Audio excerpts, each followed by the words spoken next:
Hello everybody, I have something interesting for you. I'm gonna read you a book. It's called Golden Gloves rap novel. Hope you can see it. It was originally written in Russian by me in co-authorship with Gleb Petrov, Jewish guy from Russia. And it was translated a year later in English. So epigraph, I will start with epigraph. You punish all my enemies and leave them powerless to harm me. Victory comes from the Lord. Psalms 3:7-8. Okay, so I will start with the prologue, and I'm sure you will enjoy it because nobody has ever done something like this before. It's a rap style. Basically, it's a poem about boxing, about my brother Dmitry. But it starts with Odessa, Ukraine. So here we go. One day back in 91, me and one of my friends went to the synagogue in Odessa. Back then, there was only one beit knesset. Beit knesset means synagogue. When we got there, we couldn't get in. The whole place was in a state of ruin. We stood at a distance and watched like strangers, as journalists filmed and took their pictures. We didn't know then how the cards would fall, but our hearts were broken at the state of it all, where godlessness counted as something to prize. As we stood there and watched, the tears came to our eyes. Odessa was where I spent my early days. At the Fountain 6 station, born and raised. Fountain is the name of the neighborhood in Odessa, just like Brooklyn. Caught up in quarrels and caught up in frays, shot glasses,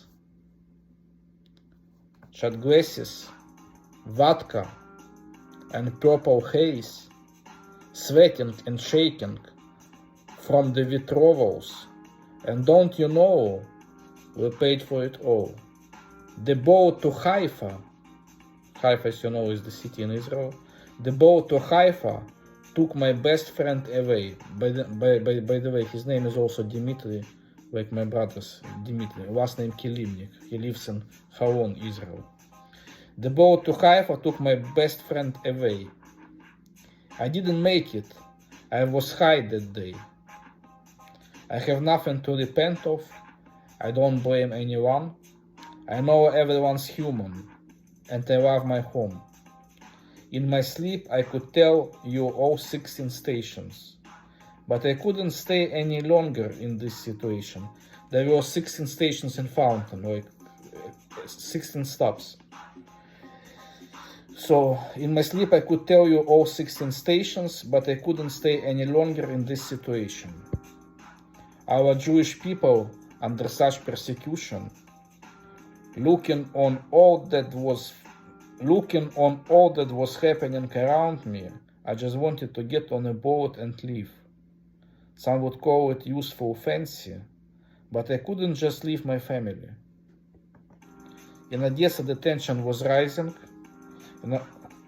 Rumors of bloodshed were quickly spreading, hunting us down, abusing, reviling, like calling us yids or kites.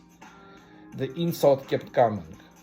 How do you endure and not be torn apart? One way or another, it had to stop. At the border with his relations, our father saw plainly the situation.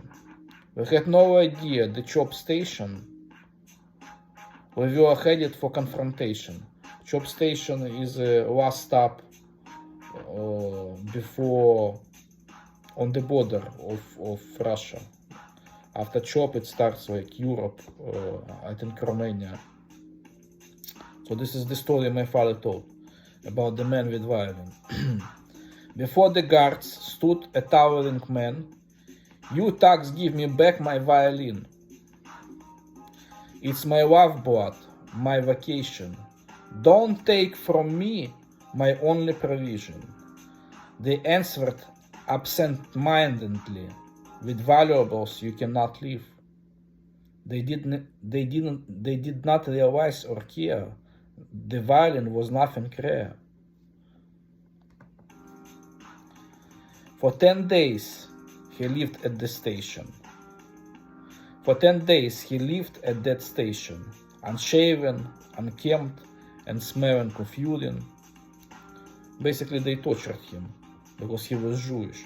Finally, in terrible condition, he came down with a lung infection. The officer's patience came to an end. His sickness is only going to spread. Get him out of here right away.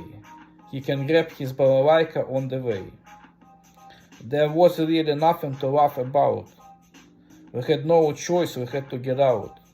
They didn't beat us, they only went on, that the air would be cleaner when we were gone. So it's basically about anti-Semitism. That's why so many Jews left Russia in the 70s, 60s, 80s, 90s, because the philosophy of the Soviet Empire and of today's Russia is that Russian people are superior to everybody. They're superior to Ukrainians, they're superior to Jews, they're superior to Georgians. And you have a choice. You either get along that they are super race, or they will persecute you. This is what they're doing right now in Ukraine. So back when this book was written in 2013, a lot of people were telling me, "Come on, there is no anti-Semitism. There is not this, not that." But why so many Jews left Soviet Union? Because of anti-Semitism. So the facts speak for itself. So basically, this is the beginning of the story, and it will be continued. I hope you enjoyed it. It's called Golden Gloves, rap story of Dmitry Salita. I love you.